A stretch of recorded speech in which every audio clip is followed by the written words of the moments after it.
This is a hard hypermature cataract in a diabetic patient, and let's see how the phaco went. So here I am putting my incisions.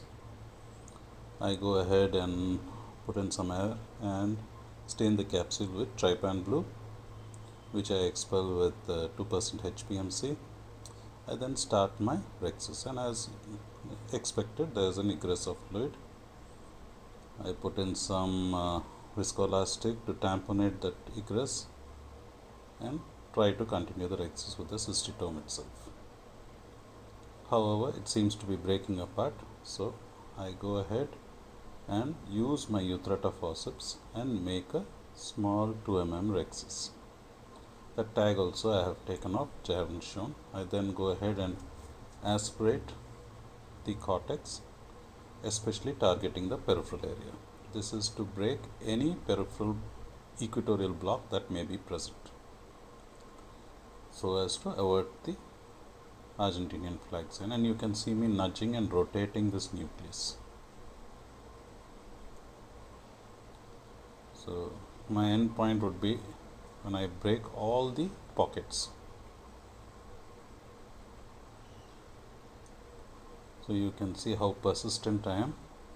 I finished one side, I am doing the other side.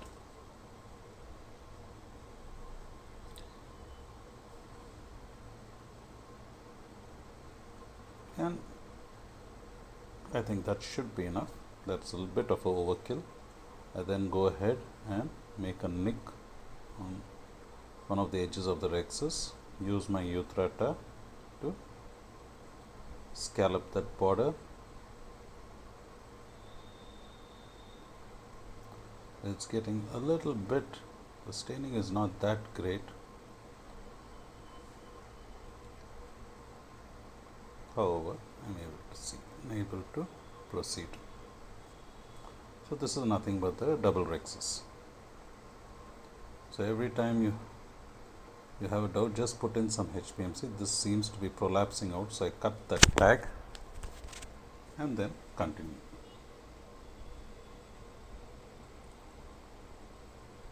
And that is an adequate rhexis, or so I think. Anyway, I decide to extend it a little more.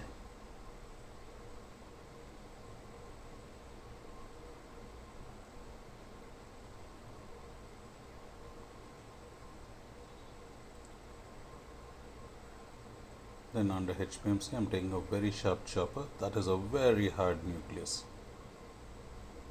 I'm at almost 80% phaco power, 400 millimeters of vacuum, and because it is so mobile, it is so difficult to fix it. So I've gone little more peripheral than I wanted to, but however, got a good job.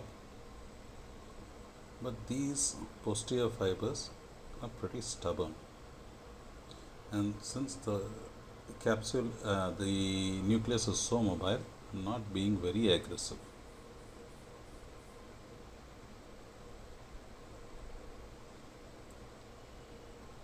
And I think the vertical chop, if done properly, is an excellent method to break up any of these hard nuclei. But when you are being a little tentative, like here, I should have gone from the center. I've gone right from the periphery. See, and you will be left with few central fibers.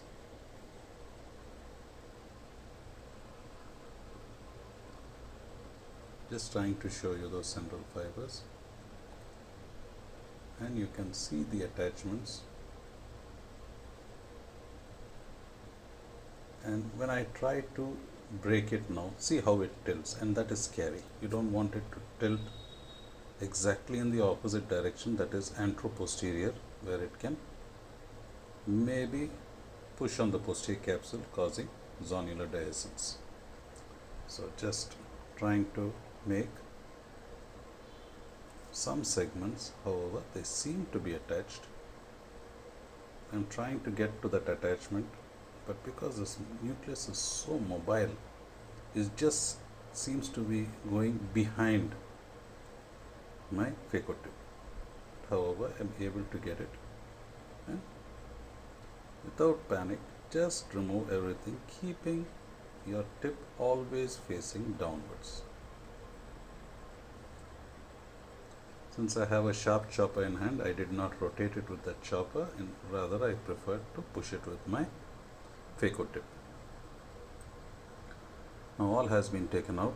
There are some cortical fibers in the fornix. Some of them are almost fibrotic, so that will be a challenge to take out. And you can see, just tangentially giving some force and trying to take out that without pulling the capsule too much. To be very careful, because there could be zonular weakness. How it's come out neatly. Target the other side as well by switching hands.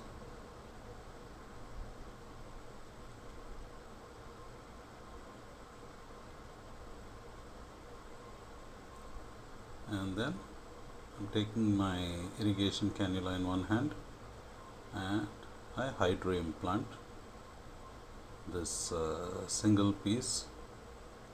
It's it's a hydrophobic lens, single piece hydrophobic lens, well into the bag. Just tucking in with my irrigation cannula itself.